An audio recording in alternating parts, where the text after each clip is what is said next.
The thing about it is, what really makes it difficult, a Navy ship, what makes it difficult is when imagine that the ocean is making the ship go like this. So how do you land an aircraft on a ship that's bobbing up and down like that, right? You see that they have a golden anchor? Mm-hmm. The golden anchor means that the crew is so happy that a lot of them decide to stay in the Navy. So if they get a certain percentage of people to stay in the Navy, they get a golden anchor. Just in the Navy, not specifically assigned to that. Right. Just that they're willing to continue their career, not necessarily that they want to.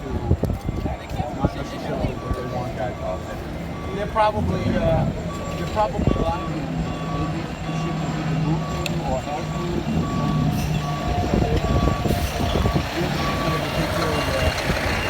Take care of the growth in the ship.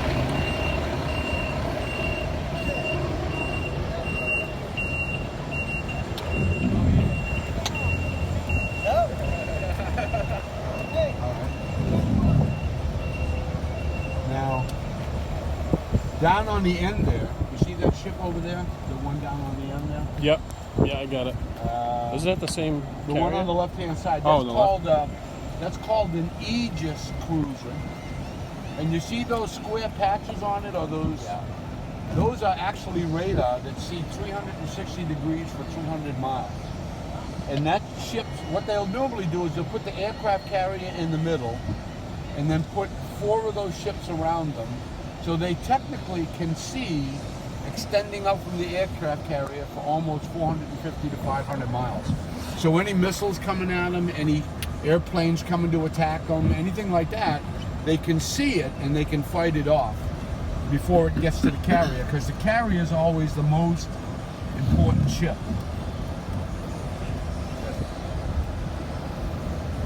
I'll tell you a story. You see a lot of parking. I'll tell you a story about Uncle Paul and too much alcohol parking his cars. Any of your ships still in business? No, they're all gone. That ship there is an amphibious landing ship. So say, for example, that we wanted to go do an attack on, we wanted to land troops and like that. Remember the landing, the movie, what was that movie where they were all landing on the beach and getting shot up there? Private Ryan? Yeah, Private Ryan is a good example of that. So that's the kind of ship that would sit offshore, and helicopters to drop troops and supply would fly off that flat deck. And out of the back of the ship, they'll put down a ramp, and boats will get launched out of there. The boats that they use now run on their air-controlled air vehicles, what they call LTAC, landing vehicle air controlled or something like that. So you see them come out like a bunch of bees out of a hive. They'll come launching out and then take troops and equipment to the site. So that's a landing craft.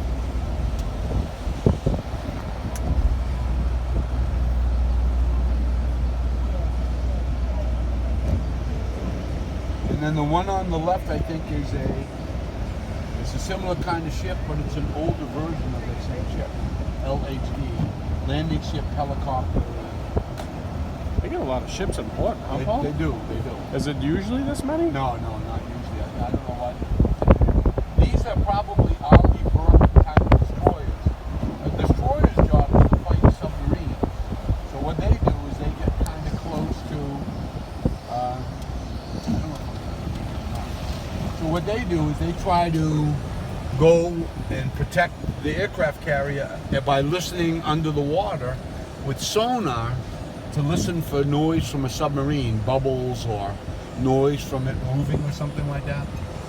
And you can see it as one of those Vulcan phalanx guns. But what they also have that you can't see here in the back, down inside the ship, they have Tomahawk missiles. Tomahawk missiles launch out of the deck. They blow through the deck, and they can go up to a distance, I think, of about, I don't know, Is that what 600 miles or something They like that. shoot, they shot from, Yeah. shoot from this to, Yep. in Syria? Yep. Most recently, they just launched I think ships. 35 or 52 Yeah. in Syria. The problem is every one of the Tomahawk missiles costs, with all the technology aboard and everything, costs about $1 million. I mean, they're really expensive, but they're so accurate They do the that they're job. pretty potent weapons. Yeah, that's the backside of the LHDs. Damn, I keep painting myself in a corner.